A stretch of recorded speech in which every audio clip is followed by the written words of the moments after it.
pour cette 5e vidéo d'expérience potagère.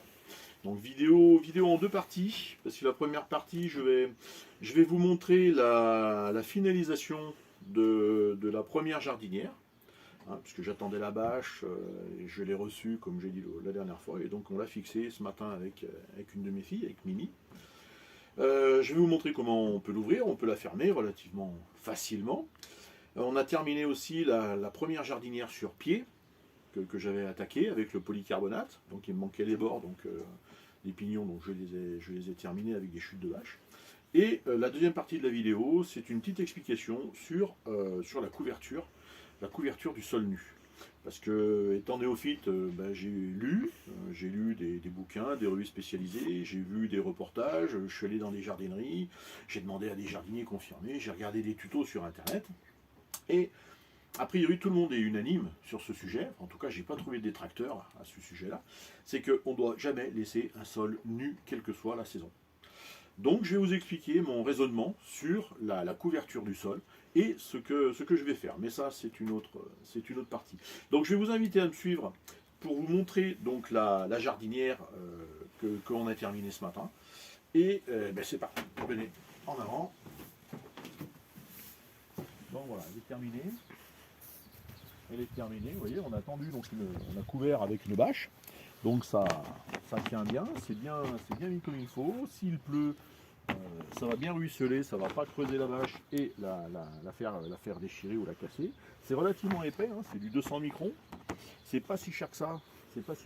J'en ai eu pour une trentaine d'euros, 30 et 40 euros la bâche, hein, qui fait grosso modo 3,50 m sur 2,50 m de large. Donc c'est quand même pas. Donc je l'ai recoupé, hein, parce qu'ils avaient des mesures à peu près précises, j'ai pas pu demander au centimètre près. Comme je l'ai mis, j'en vois beaucoup qui faisaient un gros boudin là au milieu. J'ai pas trouvé ça très pertinent, tout au moins pour l'usage que moi j'en ai et le type de construction que j'ai fait. J'ai préféré faire 4 petites couettes à chaque angle, enfin il y en a une à chaque angle, hein, et je vais vous expliquer pourquoi. On va la débâcher. Je vais la débâcher tout au moins à moitié, hein, parce que c'est pas pertinent de tout enlever.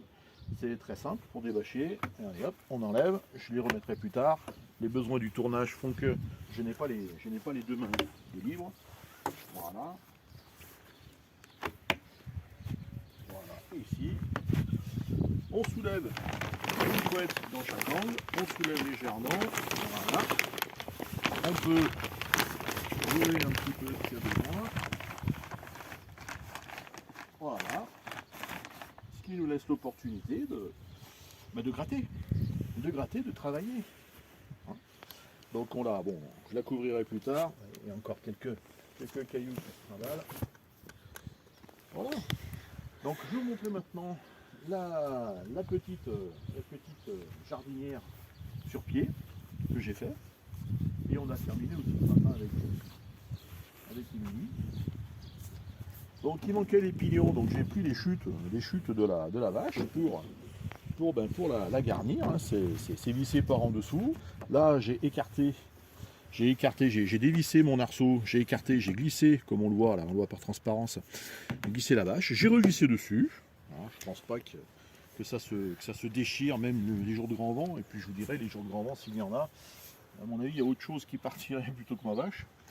On a rajouté un petit tendeur ici, rapidement, qui permet de maintenir. Donc là je vous avais montré le système avec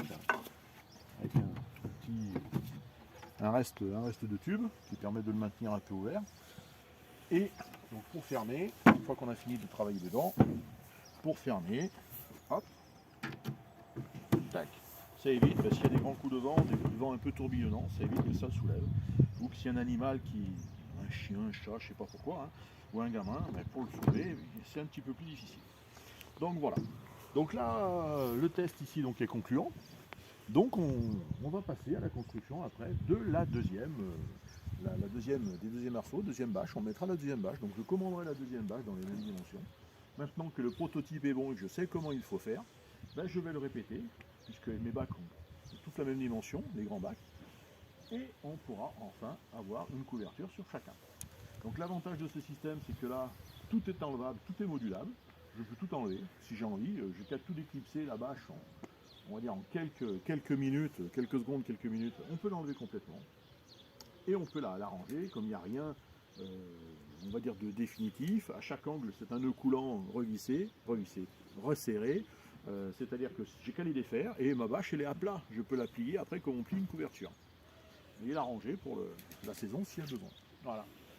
Donc, cette première partie est terminée. Je vous remercie de l'avoir suivi. Et on va passer tout de suite après à la présentation le raisonnement que j'ai au sujet de la couverture du sol. Voilà.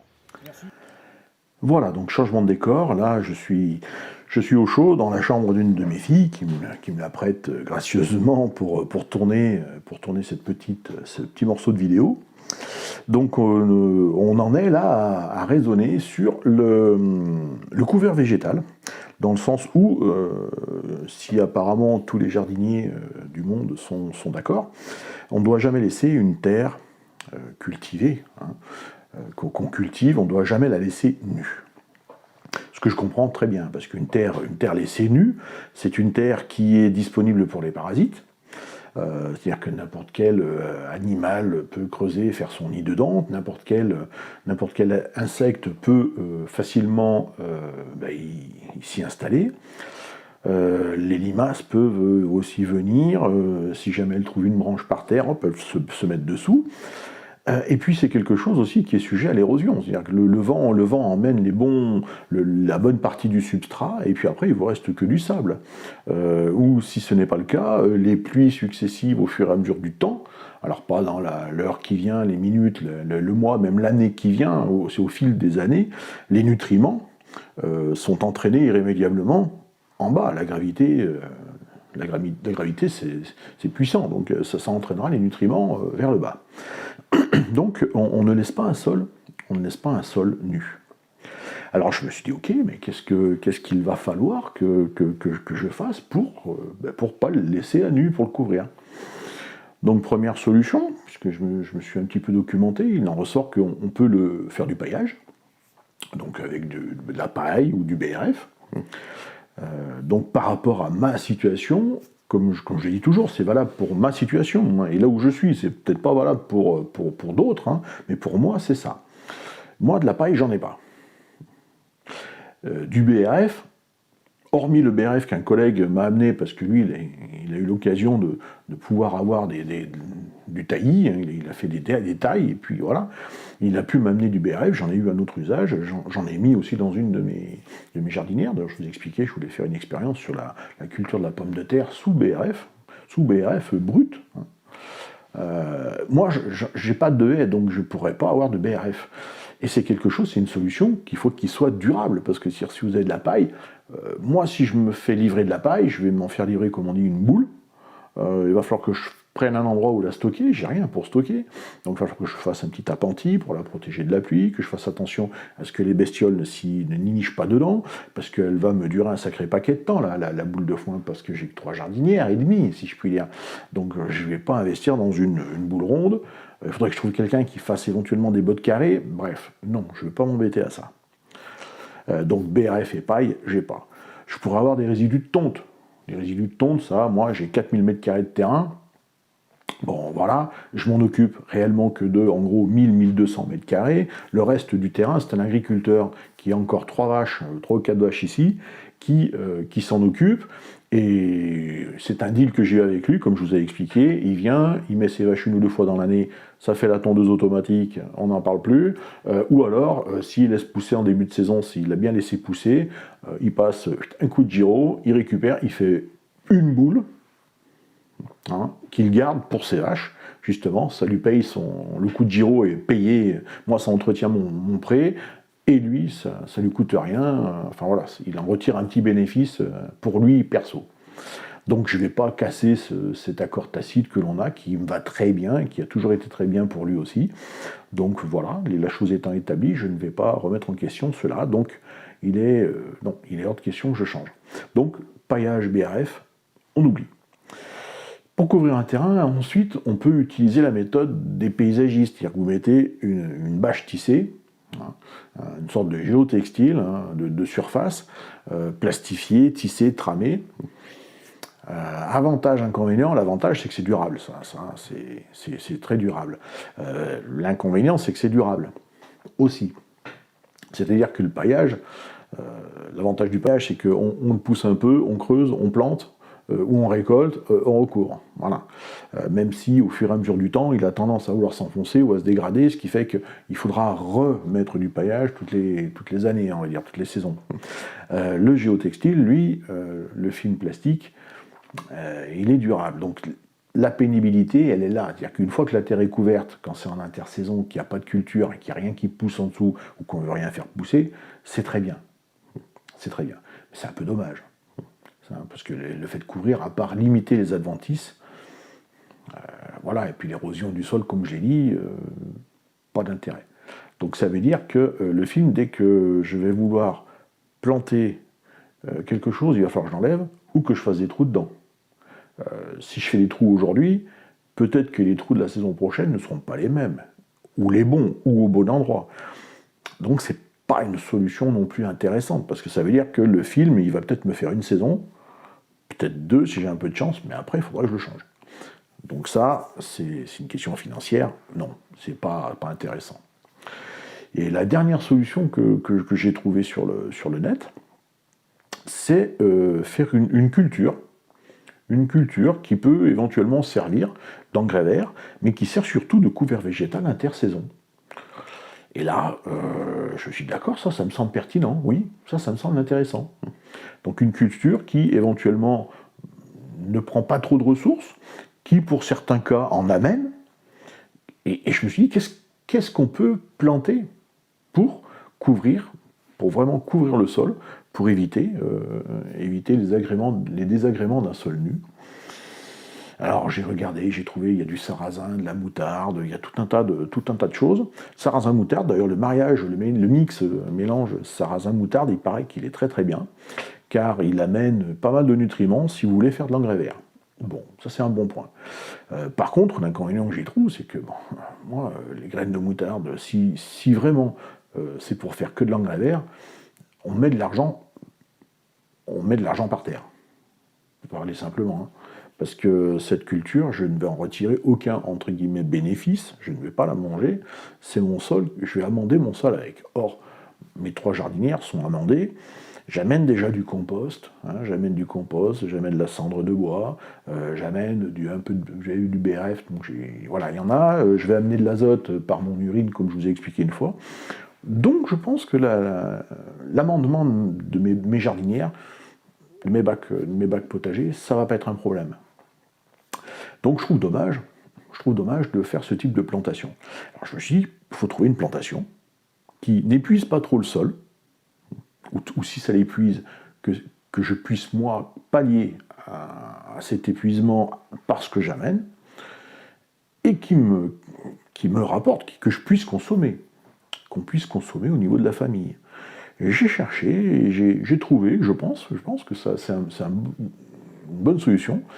J'ai planté, parce que je l'ai fait, ça y est, je l'ai fait donc hier, donc le 5 février 2023, j'ai planté des épinards. J'ai planté des épinards, les épinards résistent a priori assez bien aux températures négatives, allant jusqu'à entre moins 7 et moins 10. Je mise aussi sur le fait que j'ai fait ça dans la jardinière qui est couverte, que c'est pas trop humide, et que le but de la bâche, c'est de protéger de la surhumidité, de créer, dès qu'il y a moins de rayons de soleil, la bonne chaleur qu'il faut. Je pense que déjà ça va prendre, je suis peut-être un petit peu en avance d'une dizaine de jours, mais au pire, comme ça l'état de graines, elles ne germeront pas, elles ne s'abîmeront pas en une semaine 10 jours, et même si là on a une semaine de froid, qui est annoncée d'ailleurs, une semaine de froid, elles se mettront en dormance, elles ne bougeront pas, puisqu'il y en a qui mettent leurs graines dans le congélateur, donc excusez-moi, ou dans le réfrigérateur, donc excusez-moi du peu, si on met les graines au congélateur, voilà quoi, c'est fait pour résister à moins 30, donc ça descend à moins 25, moins 30 un congélo. Donc je pars de ce principe-là, que la graine résistera si jamais il y a un coup de froid là, sur la semaine qui arrive ou la dizaine de jours qui arrivent, et que dès que les premiers beaux jours se pointeront, hein, tac, la chaleur fera que ça s'enclenchera. Donc les épinards mettant une dizaine de jours à germer et à commencer à sortir de terre, ça sera parfait pour le sujet de la prochaine vidéo, qui sera encore un petit peu l'évolution des bacs potagers, puisque bon, il y en a un qui est terminé, mais bon, il faut que je fasse les autres aussi. Je vous montrerai les améliorations, hein, petit à petit. Je vous ferai donc une petite vidéo sur la germination des épinards. Je vous montrerai si ça a poussé, tout simplement. On sera aussi dans la période où on pourra peut-être commencer à faire les semis de fèves, justement de fèves et de pois gourmands, puisque c'est des cultures qui résistent aussi un petit peu, hein, au froid et aux petites gelées.